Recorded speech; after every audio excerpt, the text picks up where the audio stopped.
Hello, science enthusiasts. I'm your host, Jason Zakowski. I'm a high school chemistry teacher, but you probably know our dogs, Bunsen and Beaker. They're the science dogs on social media. This show takes what's best from their account, the curiosity and fun found there, and swirls it into podcast form. Every week, we're going to take some deep dive into an area of science and look at the research that's going on with our pets. We'll also have an expert guest who will enthrall you with their area of knowledge. This is the Science Podcast. Hello, everybody. Welcome back to the Science Podcast. We hope you're happy and healthy out there. It's getting close to our Christmas break. When this podcast comes out, I think Chris and I will have a couple more days of teaching, and then we're off for the break. And we'll have visited the elementary schools with Bunsen, bringing them the letters that my high school kids wrote to them. So that's going to be super wholesome and super fun. Not much to report other than that. We'll get to the family section at the end of the podcast. But it's been a very busy week with a whole bunch of stuff wrapping up, both for us and for Adam with band. On the podcast this week in science news, we're going to take a look at how wildfire smoke is affecting the air quality in major cities. In pet science, we're going to take a look at an interesting series of questions and surveys and data that points to the fact that a lot of pet owners aren't prepared for a natural disaster to protect their animals. And our hearts go out to people that are affected by those natural disasters. The flooding in BC comes to mind, and the just recently happened the tornado in central United States. Our guest in Ask an Expert is one of the most requested guests we've ever had for the podcast.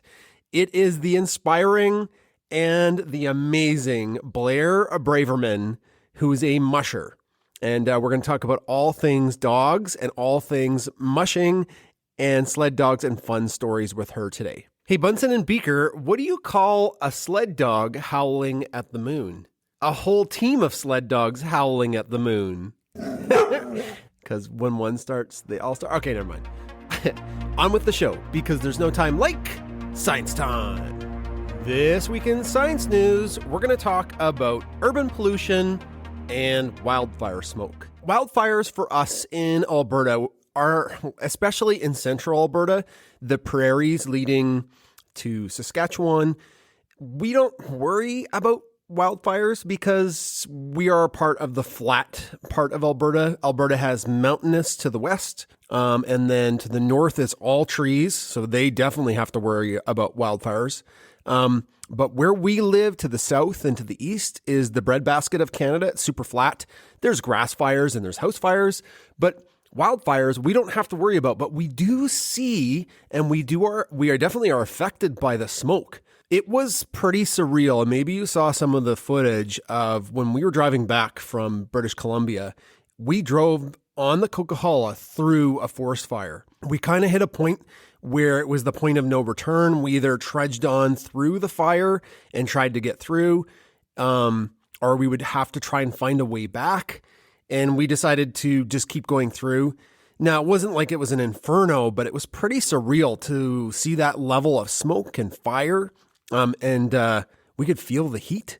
So it was scary, and definitely the footage of it is kind of scary too.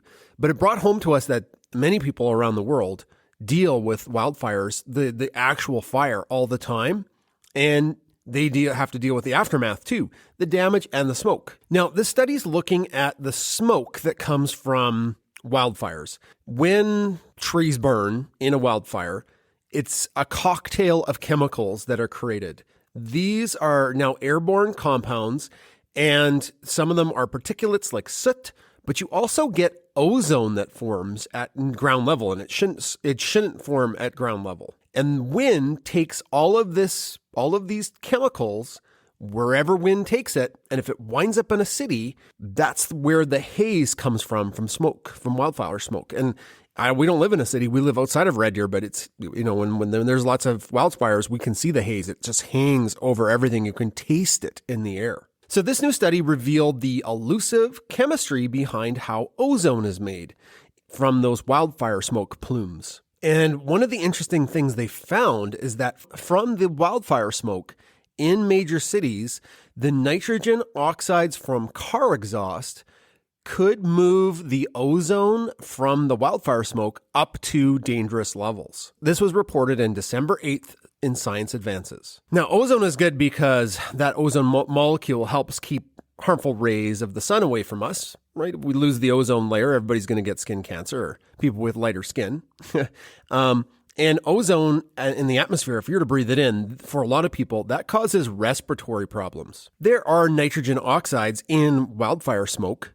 Of course, there are nitrogen compounds in the tree. Things get burnt up that have nitrogen in them, even houses and cars and buildings and road. So it's not that the nitrogen oxides only come from cities. They come from the wildfire itself. But here is the big but. The National Oceanographic and Atmospheric Administration Chemical Sciences Laboratory in Boulder, Colorado, looked at the ingredients, and they found that the levels in the city weren't at the levels that the wildfire would be able to produce, meaning that there was a disconnect. Yes, the wildfire produced ozone, but the levels they found in the city was elevated from that. And it was impossible in their simulations to get to that level of ozone from the wildfire itself. How did they test their theory? Well, they actually sent airplanes with the help of NASA through the smoke, and they took samples of the air, and they looked at the molecules that were in the haze. And as the planes kind of weaved in and out of the smoke, the team analyzed how the chemical composition of the smoke changed over time. So as expected, all of the molecules in the wildfire smoke was varied and pretty wild. There's tons and tons of chemicals in the wildfire smoke, nitrogen oxides, stuff that would form ozone, of course. An interesting thing they found also was as the smoke plume was swept away from the source of the fire, without the nitrogen oxides, the concentration of ozone slowed substantially. So if the smoke went anywhere but a city, you started to lose these more dangerous chemicals that lead to respiratory problems. So once the haze hits cities, you have all of those chemicals to start cooking up atmospheric ozone again. So what can be done about this? What can people do? Well, you have to really take those warnings from the government seriously when they're like, air advisory in effect, don't go outside, wear a mask, right? If you have respiratory problems, don't go outside. Like, there's legit reasons, and now there's science behind why it's bad. The cities are cooking up chemicals from the smoke that probably wouldn't be there if the city wasn't there. And as wildfires become more and more common, because climate change is loading the dice for these intense weather events, we can expect to see this more common in cities. So hopefully in the not too distant future, we'll have more cars that don't produce oxides, and we'll start to have a better handle on climate change, but that is many, many years away. So while we're waiting, good job for figuring this out, science team, and listen to those air advisories. They are there for a reason. That's science news for this week. This week in Pet Science, it's a pretty serious topic about having a plan for natural disasters and your pet. From the James Cook University in Australia, researchers have found out that many pet owners have totally inadequate plans to protect their pets when a disaster strikes. Not to get too heavy, but the flooding in BC was catastrophic, and some people have had to leave their pets behind. I know they had to leave livestock behind, and that's a totally different scenario. There's a horrible tornado in the United States that's really recent, and again, like I mentioned in the intro, our hearts go out to those people, but there are already reports of pets missing and animals that perished in the natural disaster. So what did this study find, and maybe what are some suggestions? Okay, so this is centered around the wildfires that happened in Australia. Do you guys remember those horrific wildfires that happened in Australia at, I believe, the start of 2020? And they found in the survey that 71% of the folks who were asked didn't know if the shelter allowed pets. So that means that there's a fire coming, you need to leave, and you don't know if where you're going is going to allow you to bring your dog, your cat, or your pet. And that uncertainty led to some people staying behind with their animals. And that led to actually the death of some folks in Australia. They didn't want to abandon their pets. They weren't allowed to bring their pets, or thought they couldn't bring their pets. So they stayed behind. So that therein lies the first suggestion, is in the event of a natural disaster, Plan ahead and have an out for your pet. Can you drive away? Can you find something further away? Is there a shelter in another city that you could take your pet to? Is there a place that you could go? Have a plan ahead that if something happens to your area, is there another number you could call? Do you know the address of a place to go that you could potentially bring your pet?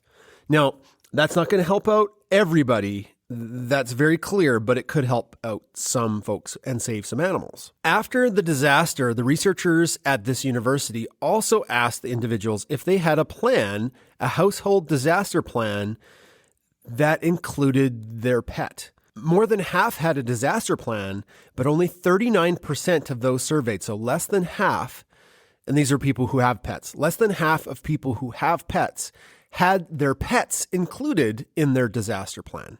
One thing that was really interesting, the people surveyed who had a disaster plan that included their pets were the most likely to get out the fastest with the least amount of stress.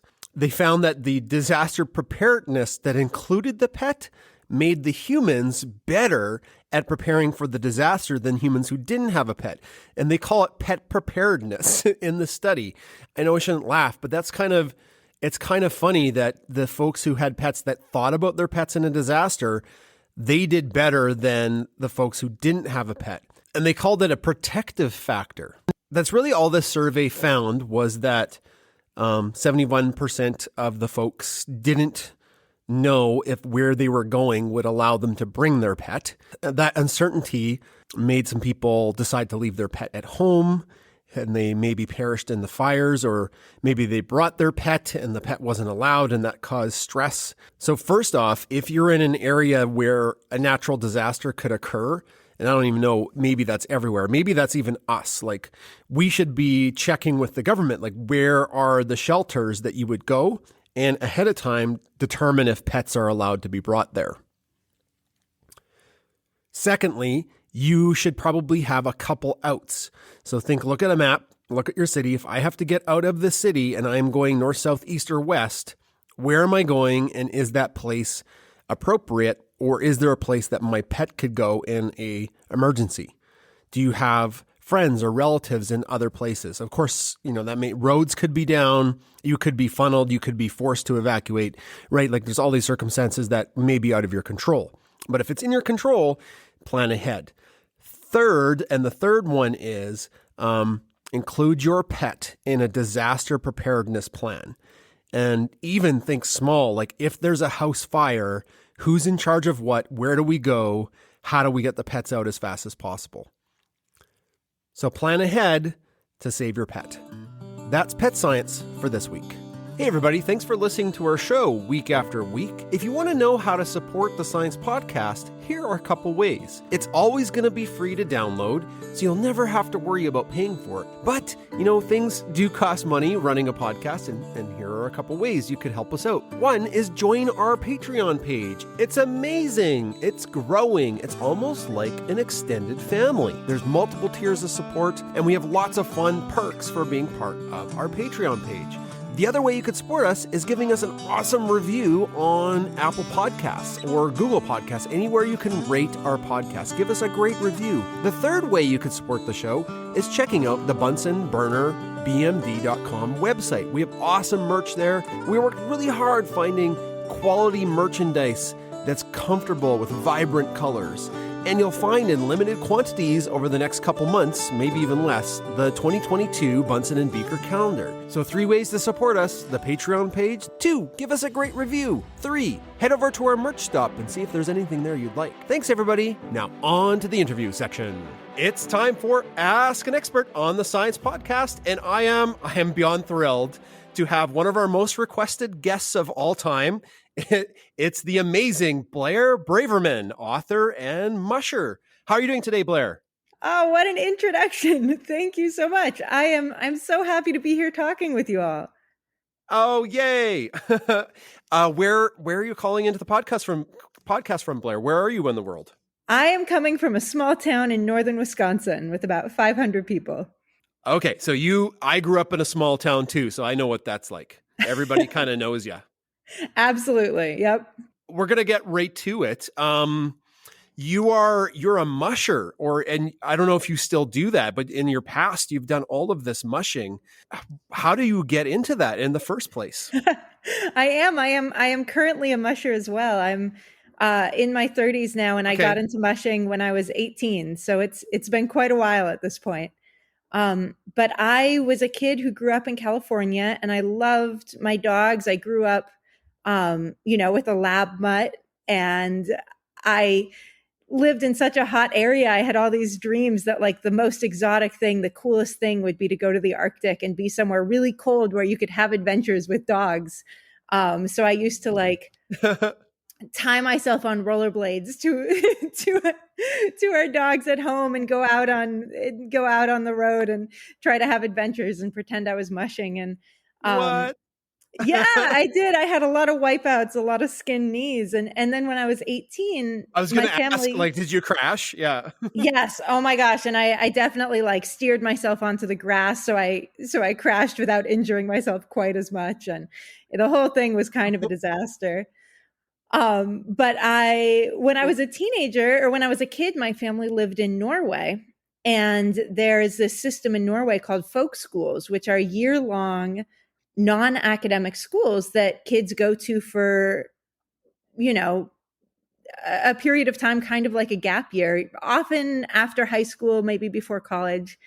And so I decided to go to one of those, and I went to a school that focused on dog sledding in the Norwegian Arctic, and spent the year learning to dog sled, learning sort of winter survival, Arctic survival, just absolutely fell in love. I remember the first time I stood on a dog sled and the dogs were pulling, and I could see like how happy they were and just feel the power. Like you can feel it in your body when these strong dogs are pulling you, and all they want to do is have open trail in front of them. And it's so addictive if you love dogs like I do and you love wilderness. And I just wanted to like spend my life doing it. And, sure enough, look at me now. My husband and I have a team of dogs of our own in northern Wisconsin, and we're so lucky we get to shape our lives around them. You just grabbed you the first time you went on the sled. Like that grabbed your heart, and that was it for you. It was electric. It was absolutely electric. The way to think about it, mushing is one of those things that I think it can seem so foreign if you haven't seen it firsthand, because, it's working dogs and I certainly had like seen pictures, but that was so different from feeling the actual power and the energy of the dogs. And the closest way I can get to describing it is if you have like a lab, like I did growing up, or any kind of retriever, and they are obsessed with tennis balls. Like, you have a dog like that, and you can pick up the tennis ball, and all they want to do all day long is chase that tennis ball again and again. And you're like, isn't this getting old? Like, haven't you run across, this field 80 million times? No, they're just as obsessed the 100th time you pick up the tennis ball that day. And that is the kind of energy it like runs in their blood that sled dogs have when they see you pick up a harness and they're going to run on the trail. And the difference is that they take you with them. Like they're running and they're doing this thing that they love so much. And you get to go on that journey with them. And it's so addictive and just beautiful to get to be with your dogs and share that with them. It's like, watch out, try mushing once and you'll uproot your whole life. I know several people who have done that. It's really one of the most magical things I've ever experienced. I can say I've been as a passenger once. Really? Where I live in Canada, we live close to we live close to the mountains, and it's a form of tourism. You can go on a dog sled ride. Now, it's probably not the same as like what you do, but it is. If it's got dogs and they're pulling you, there's no substantive difference. I've been a dog sled guide. A lot of mushers are guides because it's a way of doing what we love and also making a living at it. So don't diminish what you did. Oh yeah. Okay. Well, it was fantastic. It was so cool. In this town called Canmore, it's a mountain town in Alberta. The dog sled companies will come through in the big trucks, and they have the kennels kind of like in there, and the dogs' heads are sticking out of the kennels, and they're so happy, ready to go, and because they got to move them from place to place. So it's like a giant happy dog bus that takes the dogs to where they're going to haul the people around. So It is. We have a truck like that, and we call it the dog bus. the dog bus. I just called that in my head. I was like, it's a dog bus. It's a happy dog bus. They do like car rides. Oh, they do.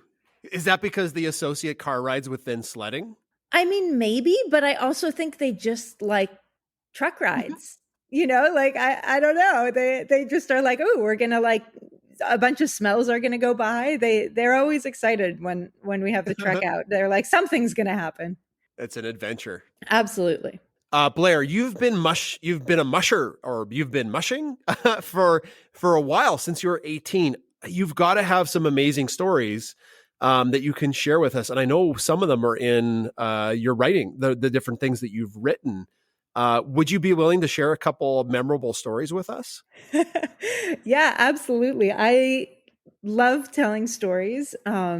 It's why I became a writer. Obviously, I like to think I became a writer, or not. I like to think I've sort of had to face the fact that I became a writer because I have this compulsion to help other people love the things I love.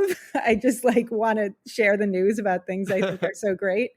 So I tell stories about the dogs all the time. And you mentioned this question to me ahead of time, and I just was like sorting through all the stories. There's so many incredible stories from these dogs. But I was thinking in particular, what's so meaningful. For a long time, I worked with other people's dogs before we had our own, because it's a huge commitment to have your own sled dogs, of course. And I didn't have them until I was ready to take on that commitment. But what's particularly magical about having your own dogs, which I'm lucky enough to do now, is that you get to watch them develop really over time as individuals and as a team. And you can see when you're out on the trail and you're encountering challenges, every dog on the team has their own strengths. I don't want to say weaknesses, because that seems mean to say about a dog. And it's not a weakness per se, but there's like certain thing. I don't know. I have certain dogs who like chase mice, and I wouldn't necessarily put them in lead because they would take the whole team chasing mice. But I have a dog named Jenga, who was one of the first dogs who ever came to us. And she is an overthinker. I relate to her very much. And in fact, she's also stubborn and a little bit belligerent. If she is given a task that she thinks is not up to her intellectual standards, she will start making up things to do to entertain herself because she's bored. So she's a lead dog, which means she runs in front of the team and shows the rest of the team where to go. And if she's on like a technical trail and is really having to make decisions, then she's like the best lead dog ever. And if she's on like a boring flat trail, she's just going to start getting into mischief because she resents the fact that this job is too easy for her. And I should say she's actually retired now. She's a little bit older. But so she's not really leading the dogs every day now, but she certainly was when she was a younger dog. She's now, I think she's 9. And there was a moment a couple years ago where I was in this race called the Pursuit of Wolf, which is in the Yukon. And the thing about racing, I want to say, especially if, it's something foreign to you, a sled dog race is not about like, oh, we're going to get out there and prove our dogs are faster than everyone else's. And it's like cutthroat. It's about getting to go to a new place, to a community, to be with other mushers and like explore a new trail with our dogs in a setting that's really set up to, facilitate that. Like there's a groomed trail and there's veterinarians and you can send your food ahead. And it really is like a very relaxing way to travel with your dogs. And I think that surprised me when I first got into it because somehow I couldn't quite foresee it. But so we went to this race called the Pursuit of Wolf, which is 200 miles where you go entirely on the frozen Yukon River, which is gorgeous and surreal and just absolutely magical. You actually cross the border from Canada into Alaska, and then you go back and cross it again. So you have to carry your passport on the sled. And the border agent comes out to your dog team and checks your passport.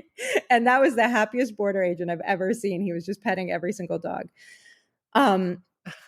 But there was a place where, I don't know, people were calling it a glacier. It seemed to be a glacier.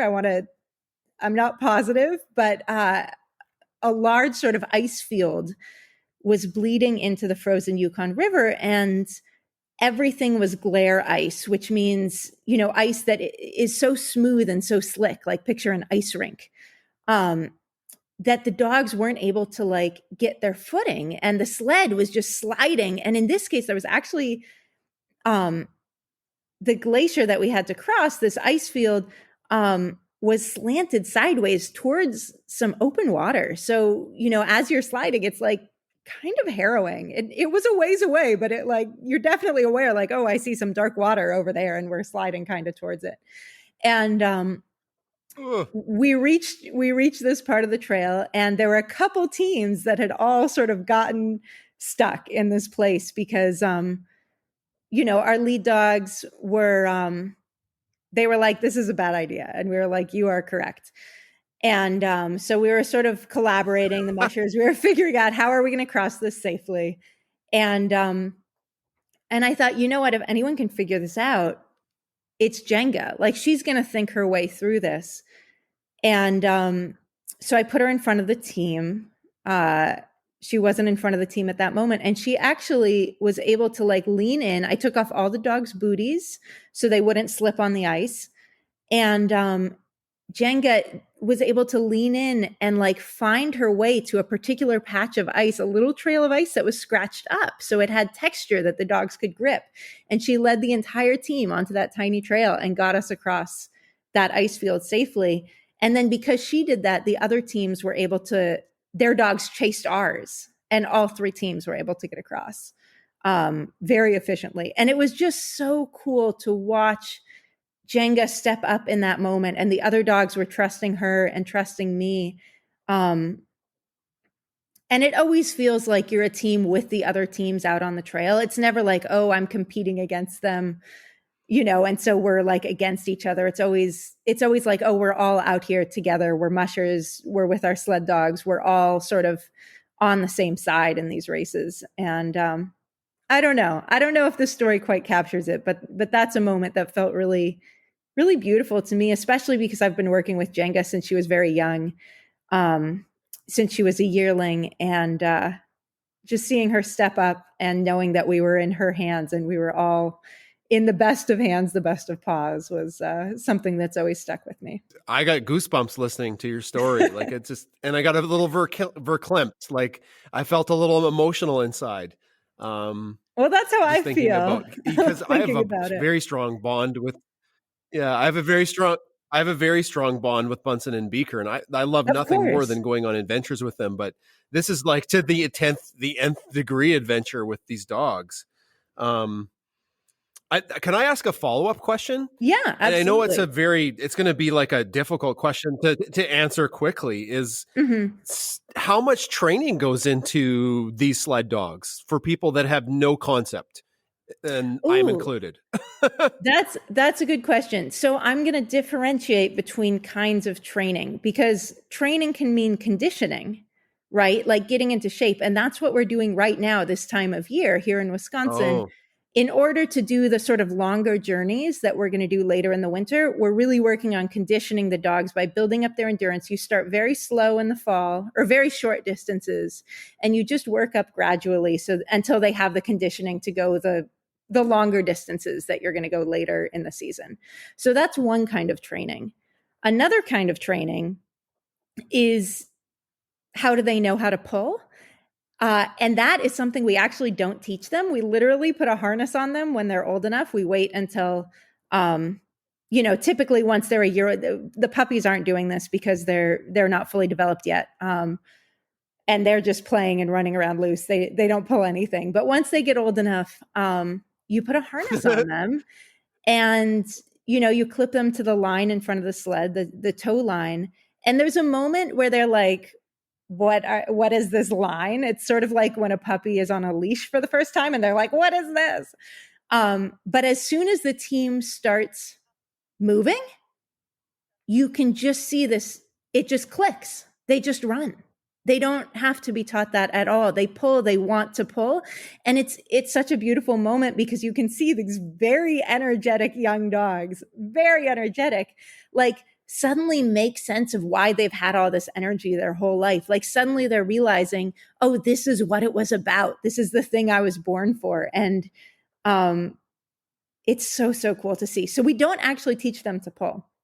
The last kind of training would be like training a lead dog, training the dogs about different cues, because of course, turning right and left, how to cross a road, how to cross a river, all these things, those are things we really do need to work on with them, because nobody's born knowing, what word means right and what word means left and stuff. And that is something we'll work on with our lead dogs individually. So, Jenga was my first lead dog. And when she was very young and I saw, she has this mind for making decisions, I worked with her quite a bit, just on a leash and just one-on-one teaching right and left. And this is what on by means. It means, don't say hi to that mail carrier, just sort of learning those basics. And once you have a dog who knows the commands, and I don't even love the word command because it sounds like I don't know, it feels like militaristic almost to me. But once you have a dog who knows the cues and the communication, they will actually teach the other dogs. So when you have a couple adult dogs and mature dogs in your team, and then the young dogs are like running with them slightly chaotically, the young dogs are paying attention to the communication that you're doing with the older dogs, and they learn sort of by osmosis. The dogs teach each other. So it's sort of like you teach one dog right and left, and that's the only dog you have to teach right and left, because that dog will teach everybody else as they're working together as a team. So that's my answer. There are many types of training, and everyone is different. It makes total sense. When we got little Beaker, she just did what Bunsen did, and we had to do like 90% less training with her than we did with him. Totally. It's exactly the same. The dogs are looking to us, and they're also looking to each other. So one more question before we move on. And you said you don't have to train the dogs to pull. I would imagine there's some like breeds of dogs or types of dogs that just won't pull. Like that's not their deal. And does that mean the selection is important, if that's true? That is correct. So our dogs are all Alaskan Huskies. And Alaskan Huskies are not the Huskies you're probably picturing. Some of them look like Siberians, but they don't all look like Siberians. They actually come in a bunch of different colors, body types. Their ears can be floppy or pointy. They can range in size from 35 pounds to huge. But Alaskan Huskies it's basically a term for an unrecognized breed that is like a highly efficient, highly motivated sled dog. A dog who is equipped for northern climates. They have the fur, they have, the metabolism for it, and also really loves to run. So they don't look all the same because they've never been bred to an appearance standard. But they have been bred over generations to a performance standard, an athleticism standard, which makes them actually a very healthy dog. They tend to be very healthy throughout their lives, which is wonderful. Wow, I never knew that, because you'd be like, well, this dog's got a weird looking ear, but it can run really far. Okay, good deal. This dog's Right. got a different kind of tail. Who cares? It's super fuzzy. Like, so it doesn't matter really, as long as they can do the job. That's so wild. It is. And people see our dogs and they'll be like, oh, that one's a yellow lab. That one's a Siberian. That one's a black lab. That one's a German Shepherd. No, literally all of those dogs are siblings from the same litter. They just look that different from each other. I'm just stunned. I can't believe I didn't know this. Thank you for telling. I mean, thanks, Blair. I feel kind of silly, but No, that's not so at all. wild. Like, because Bunsen, our Bernese Mountain Dog, they have a very specific look, Mhm. and like he pulls stuff because they were bred to pull carts, but he sure as heck isn't bred to pull things at a run. He's Mhm. going to get tired and have a little sleep, so that's not his job. Oh wow, that's so cool. Yeah, and it's also very cool because you can see, over time, like there's been a little bit of like hound mixed in and pointer and even a little greyhound. And so you have these like northern dogs who, I don't know, they evolve over time. Even, one of the things that's really growing now in mushing is dryland mushing, which is, mushing where the dogs are pulling bicycles and scooters and carts as opposed to just sleds. And that's a really cool development because, I mean, unfortunately, it will, in some ways, possibly be the future of the sport in terms of climate change, as we're having shorter and shorter winters. But it's also a way that if you have one dog, if you have a pet or two dogs, or just a suburban backyard, you don't have to live in the woods with a whole pack of dogs to be involved in mushing. It's something you can do with your one dog, and they can enjoy it just as much. Oh, I guarantee you Beaker would pull somebody because she loves to run. And she's like focused on tasks. I wonder if we should try that with her. That'd be hilarious. That'd be so fun. We'll have to pull out some rollerblades or something. I think my wife has that, the old like 1980s rollerblades. The ones with the multiple wheels. Oh, please videotape it so we can all live vicariously. Okay, sounds good. I will. Now you've written a book about some of your experiences with mushing. It's not just that. It's aptly titled. I think it came out in 2016. Welcome to the goddamn ice cube. And people can find that on everywhere, right? Like I believe it's everywhere. We got ours off Amazon, for example. Yeah, absolutely. That book is now there is a dog team on the cover. But it is not, I'd say it's like 30% about dog sledding, and a lot of it is about Mm-hmm. living in the Arctic as a teenager, and some of it is about being a young woman and facing discrimination and sometimes threats in these really northern areas that I was also very drawn to. So if you're getting the book, which I hope you will, and I hope you enjoy it, it is not entirely about mushing. It also has quite a bit more. If you just want to learn about mushing, my husband and I actually have a book that came out just now this week called Dogs on the Trail, which is sort of a photographic journey and also a bunch of text that just follows our dog team and our dogs now through a year in the life. What are they doing in the fall? What are they doing in winter? And it answers a lot of these questions, and you can see, meet individual dogs and just sort of follow along on the fun that way. I think our favorite dog of your pack is Flame, because we commiserate you with what Flame like pulls teeth and stuff, like random bones from the wilderness. And Yes. Bunsen, man, he's disgusting. That guy, he finds the most disgusting, like moose legs, but Flame finds teeth. Correct? Yeah, she has a tooth collection. And we feed our dogs bones, and we feed, well, I guess we'll talk about food in a little bit, but they do eat some skulls and bones, and so we do have that around, and she collects them and hides them in places where we will randomly find piles of teeth. That's just about as horrifying as Bunsen coming home with a giant 35-pound moose leg. You know what? That just must have been the best day ever. Can you imagine finding a moose leg in the woods? It's like finding pirate's treasure if you're a dog. He found 8 of them in one winter. Yeah, it was definitely some kind of booty for him. Where did the rest of the moose go? Yeah, so that's people ask us all the time on social media, where is the rest of the moose? Yeah. And the only thing I can think of is there's three possibilities. Not every deer or every moose makes the cold winters, right? They're pretty harsh on those animals. Mm-hmm. And it was a pair, maybe like a mom and a calf, that didn't make it. And they got, of course, it's nature's kind of metal. They got pulled apart by scavengers.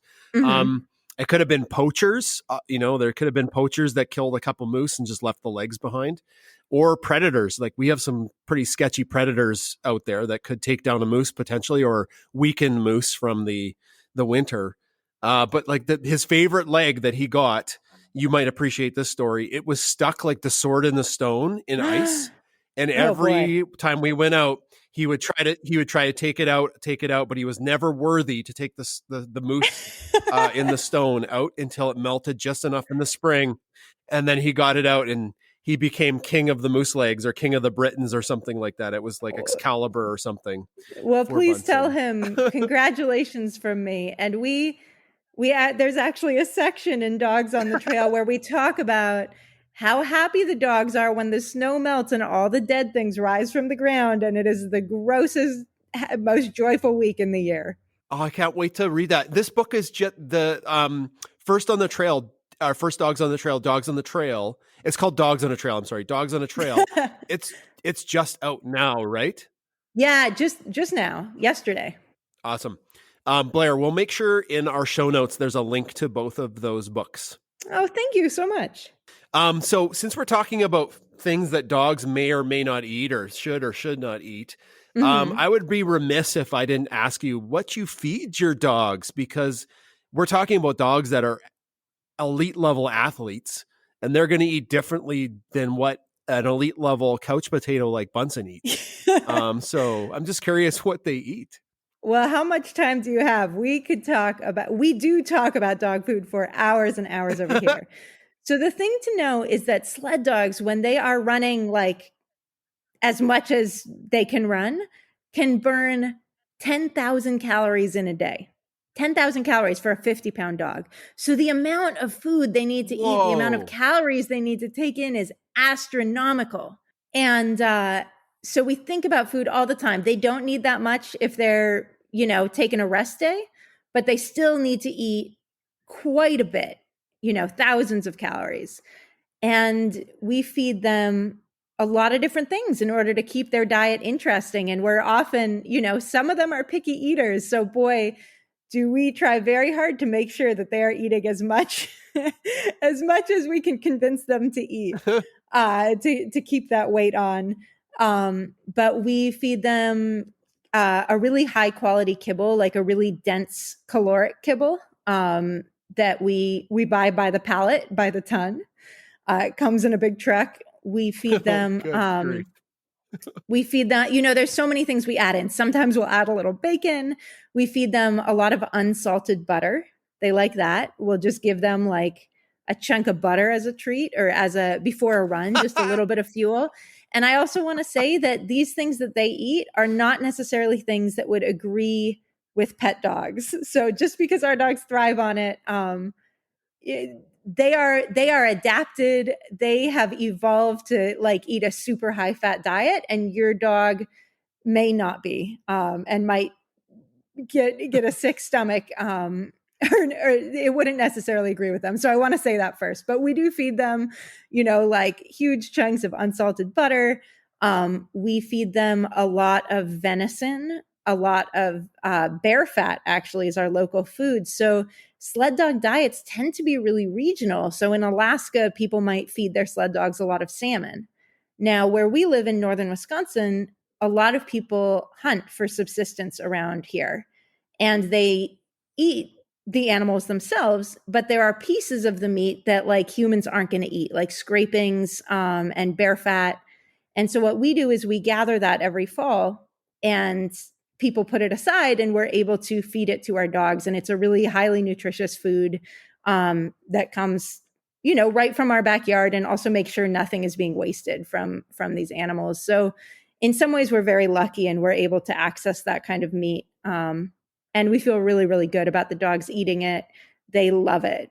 So they have a lot of that meat. Every now and then we'll actually get like, we call it a junk food kibble. Like we'll go and get like the kibble that comes in a bunch of different colors and, little shapes, almost like kids cereal. And if they're tired of their like super high quality food, we'll sprinkle a little bit of that on top, just to entice them. They love liver. It's like Lucky Charms. Right. They love exactly like the little marshmallows. They love raw chicken. They love what else do they love? Their favorite food is pork. They would eat pork all day long. So I could just keep listing things, but they have very varied diets, and we definitely are always thinking about like what are they going to eat at home? What are they going to eat before their run? You know, what snacks are we going to give them when we're out on the trail?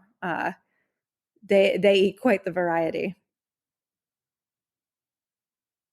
I'm just smiling ear to ear listening to you. This sounds like heaven for Bunsen, but I guarantee you he'd probably puke it up after eating it.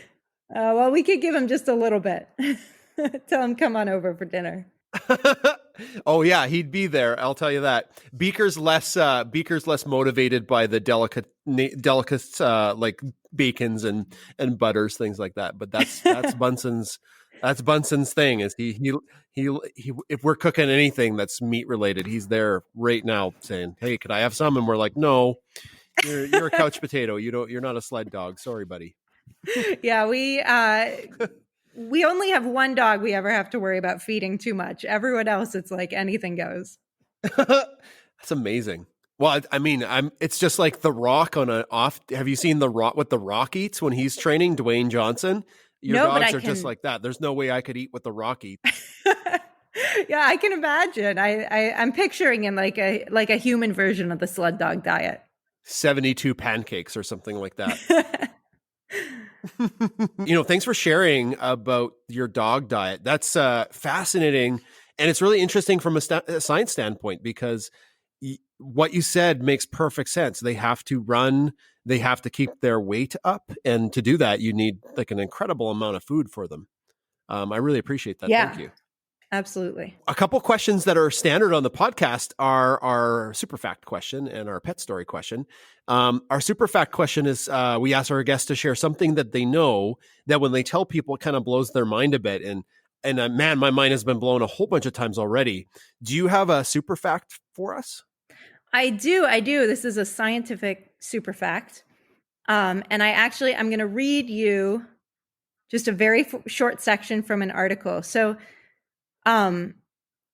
sled dogs do some incredible metabolic things. They are unique among animals in their endurance and their ability, the way they metabolize food and turn that into energy, and then are able to use that energy. So there is a lot of scientific research into it, which I highly recommend checking out. But I want to read you just this tiny bit from an article from the New York Times called "Researchers Seek to Demystify the Metabolic Magic of Sled Dogs." Dr. Michael S. Davis, who's a professor at Oklahoma State University, has this quote. Before the race, and in this case, I think he was following the Iditarod and testing dogs along the way, the dog's metabolic makeup is similar to humans. Then suddenly they throw a switch. We don't know what it is yet that reverses all of that, but in a 24-hour period, they go back to the same type of metabolic baseline you see in resting subjects while they are running 100 miles a day. So while dogs are running 100 miles a day, they are actually able to repair their muscles as if they are at rest. The whole thing is wild. Like, the science into sled dogs is absolutely wild. But one of the things I think is so cool about that, and so cool about the research into it, is that mushers have known this for a long time, and they have their own language around it. Mushers, have always told me, and have always known, like, if you're doing a long event, if you're on an expedition or something, and you're going, let's say 400 miles or 500 or 1,000, something happens around day 3 where up until day 3, the dogs are getting a little more tired each day. And then something switches and they actually start getting stronger each day. And mushers, the traditional term for this is called trail hard. Like, oh, my team became trail hard, which is like, it gives you this image of like, oh, they became tough, right? Which, is not totally how I would describe it. They're smoking cigars and right. Their beard got crusty with ice. That's a little bit true. But this thing mushers have always described, like you can feel it in the energy of your team. And they're always like, wait, I remember before I'd done distances like that, people were saying, just wait until you hit that period and like your team will change. And I think it's so cool when we get scientific language for knowledge that people working on the ground already know. Like researchers are able to figure out how this thing happens that mushers have been describing for a long time, which is like sled dogs hitting a certain distance and actually like getting stronger while they're out there. They don't bonk, right? Like human runners. They don't like hit a wall in any way. I mean, considering they're conditioned enough, you couldn't take a sled dog that like hasn't been running and be like, run for 3 days and you're going to feel great. This is considering the fact that they've, conditioned appropriately for the distance, but it's kind of magical. My mouth is just agape. Like if there were flies in this room, they would be flying into my mouth right now. Like I'm just absolutely, I'm a stunned banana right now. That's incredible. It's like humans hit a wall, like you said, but the sled dogs hit like a slingshot. Right. And it's just, I mean, I think that the reason they're studying this so much is because scientists are trying to figure out, like, could humans ever do this? Is there like any way that we could like help human athletes achieve this state? And who knows? But like, I don't know.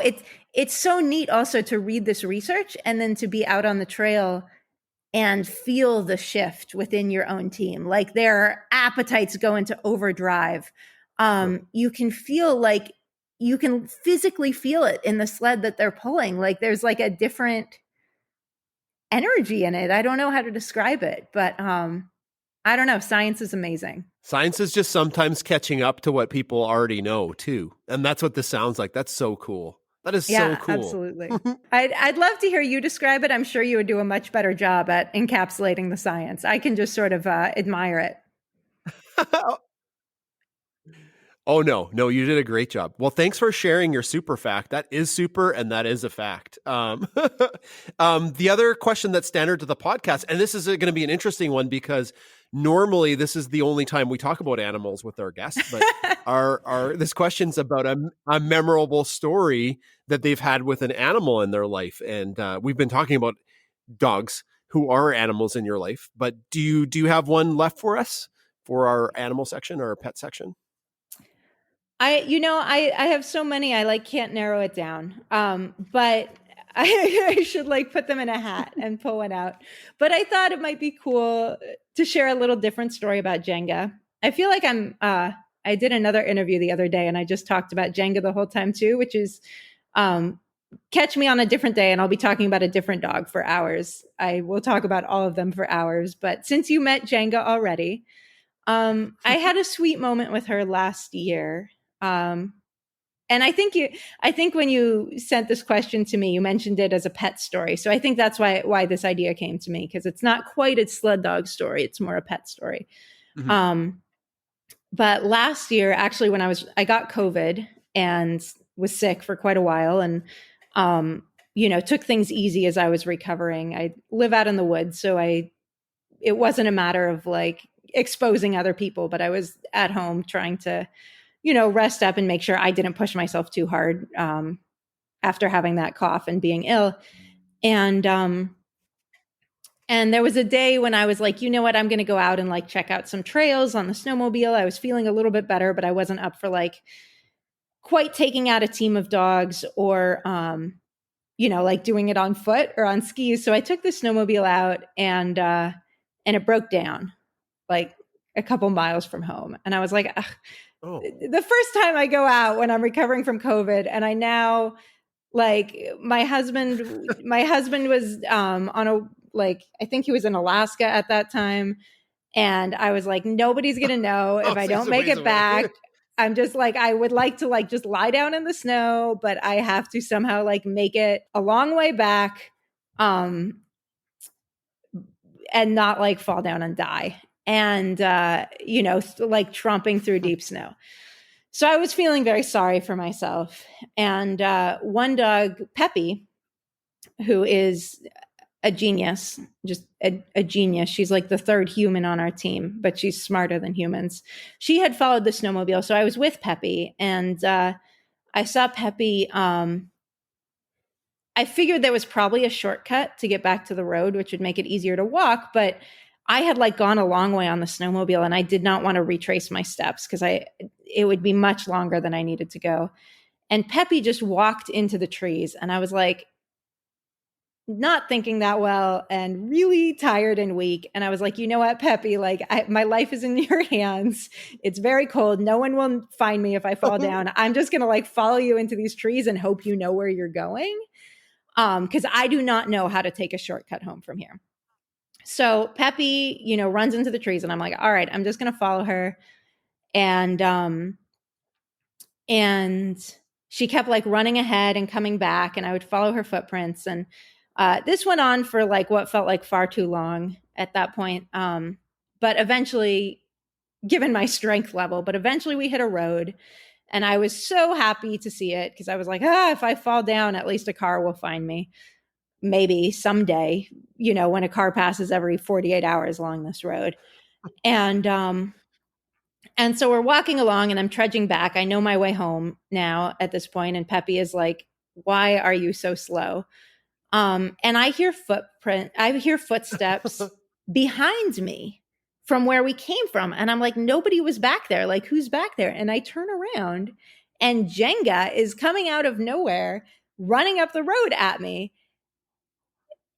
Like, somewhere from the direction, it takes me a while to even make sense of it. What she must have done is decided I was gone too long, followed the snowmobile out miles into the woods, found the broken down snowmobile, which I simply left there, and then followed Peppy's in my tracks through the woods, come out on the road, the same place that we did, and now finally had found us. And, you know, this whole time I was feeling very sorry for myself, thinking if I fall down in the woods, nobody's going to know. But Jenga would have known, and she would have come and sat with me while I froze to death, which I found very kind of her. And then the three of us walked home, and we made it, and I went to bed. Oh, I'm glad it had a happy ending at the end of it there. That's a cool story. What a cool story. Man, dogs are so amazing. That is such a neat story. I would hope that Bunsen or Beaker comes to rescue me if I ever go down out in the woods. I'd imagine maybe they would, but I don't know. I think Bunsen would. Beaker might get distracted on the way. She's still a little young. Yeah. I mean, I know that like it depends. But I know that Jenga was like warm in bed at home, warm in her house, and she just must have decided like Blair's been gone too long, and I don't know. But you know who didn't come find me is some of the other dogs. So I guess they don't quite get credit for it. My girl Flame, who is inseparable from me, did not come find me in the woods. She waited at home on the porch. Well, that is an amazing pet story. Thank you for sharing that, Blair.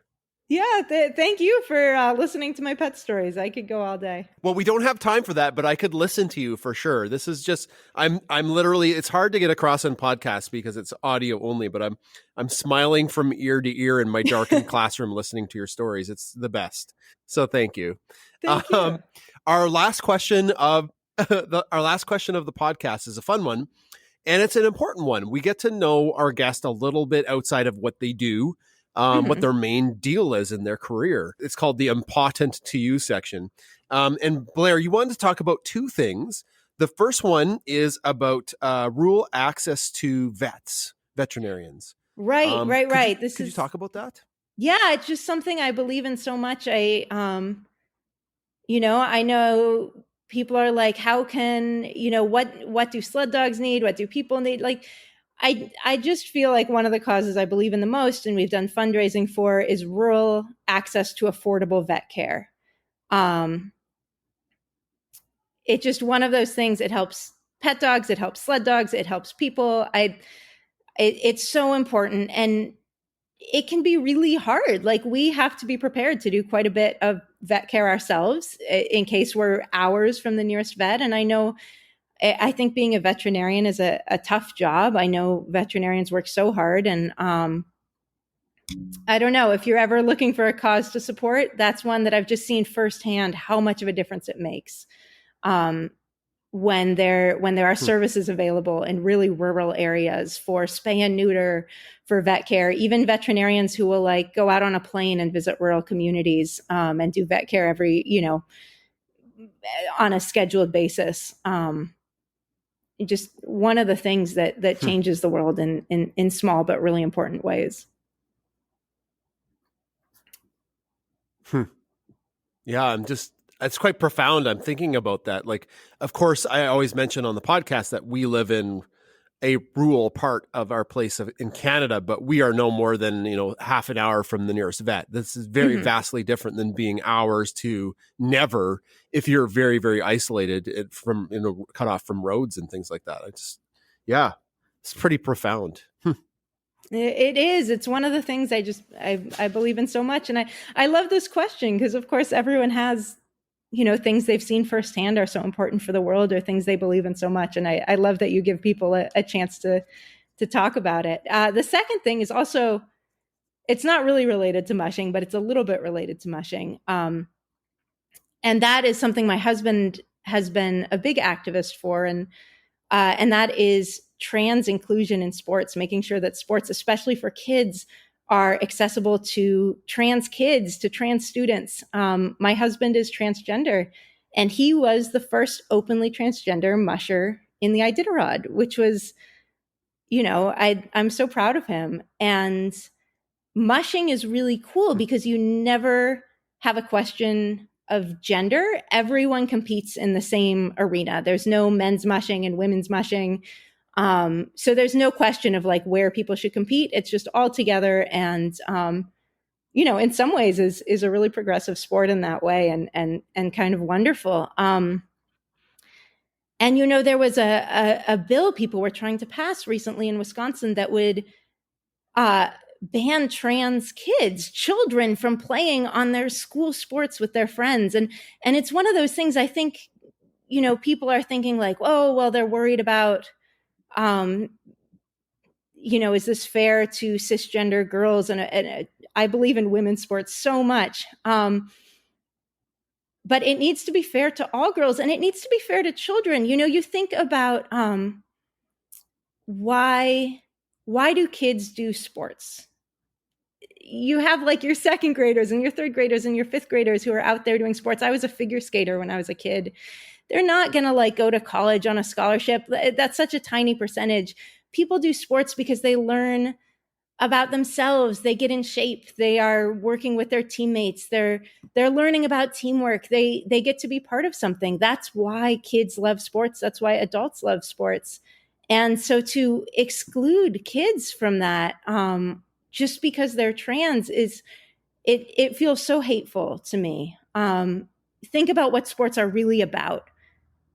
Sports are really about, like, we know what sports is really about. It's about inclusion. It's about teamwork. It's about kids learning to work together to achieve goals. And that needs to be available to everyone.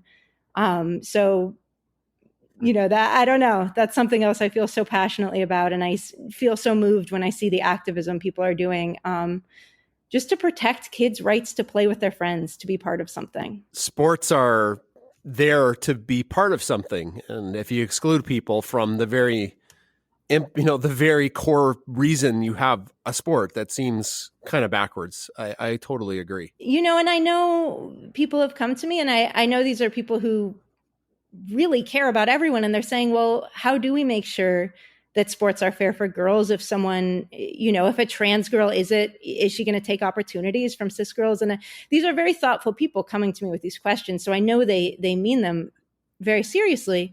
For one thing, trans girls' inclusion in sports should not be contingent on them losing to cis girls. And I say this as a professional cisgender female athlete. And for another thing, if you were in the State House where my husband was testifying on this, you would see that however righteous people make these arguments sound, when it comes down to it, what you had was like a bunch of children, like very young children who were crying, who wanted to be able to play with their friends. And who wanted their friends to play with them. And you had adults who were being cruel to the children. And I think anyone in that room would know which side they were on if they really looked at these kids and cared about them. Well, I'm so glad that you mentioned that in our podcast today, and that there's a lot of bravery, and like you said, what your husband did, man. I can't imagine being that brave. I've just got so much respect for people that decide to put themselves out there like that. So tell them, wow for me. I will. And you know what I think is also really cool is he was not actually the first trans person. He was the first openly trans person. And since he ran the race, there are now multiple, there have been other trans mushers who have run it. There's someone else who had run it before who came out publicly as trans. The more space we build for people, the more people get to be themselves. I couldn't have said it better than that. I'm not going to try. Thank you for bringing that up on the podcast, Blair. Well, I can't do it any better. I'll take away from the important message if I try to do anything. So, I so appreciate your having me here. On a personal note, this has been one of my absolute favorite chats I've ever had. So from me personally, thank you. It's been exciting and moving, and I've been close to tears a couple times. So just personally, thank you before I wrap up. Oh, well, thank you so much. And it's really an honor to talk to you. I've been a fan for a long time and, followed all the content you post and your stories about the dogs. And so it's really fun to finally get to meet you in this way. Thanks, Blair. That means a lot. We're at the end of the chat. Blair, this has been an absolutely just smashing discussion, educational and moving and poignant and humorous. Thank you for giving up your time to talk to us on the Science Podcast today. And just from our family to yours, thank you for sharing your stories with everybody. Well, thank you. I hope our paths cross in person. I want to meet your dogs, and we'll take you for a ride if we ever get the chance. Oh my goodness. Okay. Yes, I will say yes to that. And Flame and Bunsen can compare notes about hauling disgusting things out of the wilderness. So she actually just picked up her head. So I think that she's into that idea. Aww. Blair, where can people find you on social media if they want to follow you or support you? People can find me at Blair Braverman on Twitter, and I share a lot of dog pictures and I tell a lot of stories about the dogs. All right, great. We'll also have that in a link in the show notes. Thank you so much. Hey, everybody. Before we get to the family section, I thought I'd just tell you a little bit about this fun thing that we're doing on Twitter. Twitter has this new function called Spaces. It's an audio chat room. You log into the chat, it's as easy as clicking, and you can listen away, and on mobile, you can speak. We run 2 audio chat rooms a week. We're calling them Spaces Unleashed. On Tuesday at 7 p.m., we have an amazing guest that we interview and then open the floor to questions. Some of the guests are from the podcast in previous episodes. On Saturday, we have Spaces Unleashed, Pet Chat, and you can come and listen to the wacky adventures of Bunsen and Beaker, but we really like hearing your own stories about your own pets. If you're not on Twitter, it's a reason to sign up. Come for the Spaces Tuesday and Saturday. In the show notes, you'll find our weekly newsletter that you can sign up for, which keeps you up to date on what's happening in Spaces on Twitter. Time for story time with me, Adam. If you don't know what story time is when we talk about stories that have happened within the past 1 or 2 weeks. Beaker was sniffing the mic just there, so if you heard that, that'd be pretty cool. I will start. So my story is about the Beaker that I have Beaker that I have on my lap right now. She's trying to escape, but every time that I go in the house, Beaker is always so excited to see me. And she's so excited to see everyone. But she's so excited that she grabs something to show you. And we've already told you guys about this, that she grabs something and shows it off. She shows off her little possessions. But she has one thing that she shows off very frequently. And it's this little, it's the little pump for gas. So when you fill up your car with gas, the thing that you hold. Yeah, she has one of those as a toy. And that's her favorite thing to go grab and show you. She'll show you it, and she's like, hey, look, I've got a thing. And then she really wants you to play with her. So you play with her, and it's really easy to play with her with that. So yeah, Beaker likes showing off her things. and she like showing off her little gas pump to you. Also, when she barks at you, like she has like a really happy bark. It's like really muffled because she's got her mouth closed, but it's really cute because Beaker's cute. Yeah, Mom, do you have a story? I sure do. Just to add to Adam's, that toy is from BarkBox, and it's the Vin Diesel. They had this kind of gasoline BarkBox at one point, and she really, really does like that one. My story, though, has to do with something very exciting this week. Getting Bunsen ready to go see the children at the school. So Jason had set up an exchange of letter writing campaign with the grade 1s and 2s, or maybe it was just grade 1s. I'm not sure. The grade 1s and the high school students did a letter exchange, and Bunsen went as Santa Paws to deliver the letters. And it was my responsibility to take a late lunch, and I got extra permission to take Bunsen to the school on my late lunch hour and make sure that he was ready to go. And I did that very well, Jason said. But really it was, hey, Bunsen, let's get in the car. And he said, okay. And away we went. And it was super cute. And I could not be more proud of him. He was so awesome when we went into the school. And he was just really excited to be there and really happy to be there and happy to see the kids. And just, he was on his best behavior. And he did his favorite thing. He got to sit and just sit there. And that's what he loves to do. So that's my story. Dad, do you have a story? Well, aside from the very cold weather that has been too cold for Beaker, we went out this morning and her little paws were too cold. And I was like, oh, that's too bad for you because you decided to chase the snow instead of to go pee. And now you're going to have cold paws while you go pee. So I didn't really have I had a little bit of sympathy for her. It was minus 30. It was pretty cold. It was about minus 30 today. It's very cold. I'll just talk a little bit more about the day with the kids. It was extremely rewarding. We were, as teachers at Lindsay Thurman High School, asked to think of ways to give back to the community with our connection students, which is like a group of grade 9s that we have. Plus, I'm the CAS coordinator, so those kids piggybacked off of what the activity was. And it's true. I hooked up with a elementary school through a former administrator of our school, who's now the principal there. And the little kids wrote letters to Santa that were adorable and very hard to read, some of them, but just heart-meltingly adorable. What they were asking for, some of the kids were like, oh my goodness, what is this kid asking for? One kid asked for love. The other kid asked for a spotted dog.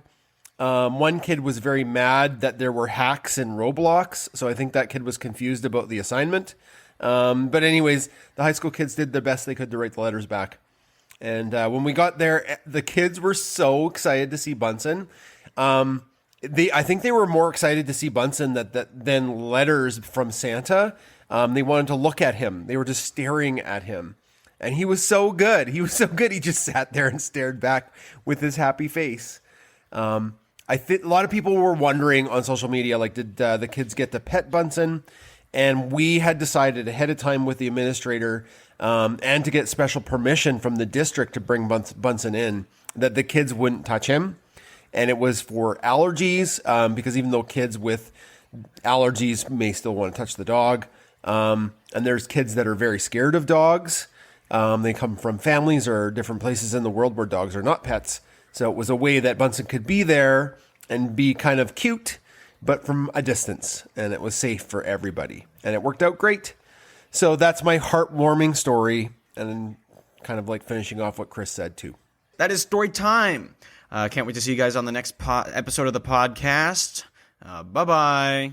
That's the end of another podcast episode. Special thanks to our guest this week, Blair Braverman, who talked to us about mushing, dogs, getting lost in the snow, and her adventures on the trail with her adorable dogs. We'd also like to give a special shout out to our top tier patrons. We wouldn't be able to do what we do without their support. Take it away, Chris. Chris Kelly, Samantha Dodd, Kimberly Bond, Nate Stephenson, Debbie Anderson, Courtney Proven, Renee Hardy, Mary Rater, Shelby Leggett, Mary Coos, Katya Lynch, Marianne McNally, Andrea Person, Elizabeth Bourgeois, Karen Beth St. George, Bianca Hyde, Sandy Breimer, Tracy Halberg, Jenny Jaguar, Leela Perriello, Lynn Armstrong, Lisa Swartz, Catherine Jordan, Donna Craig, Lila Ashir, Jody Ogren, Liz Button, Kathy Zerker, and Ben Rathert. For science, empathy, and cuteness.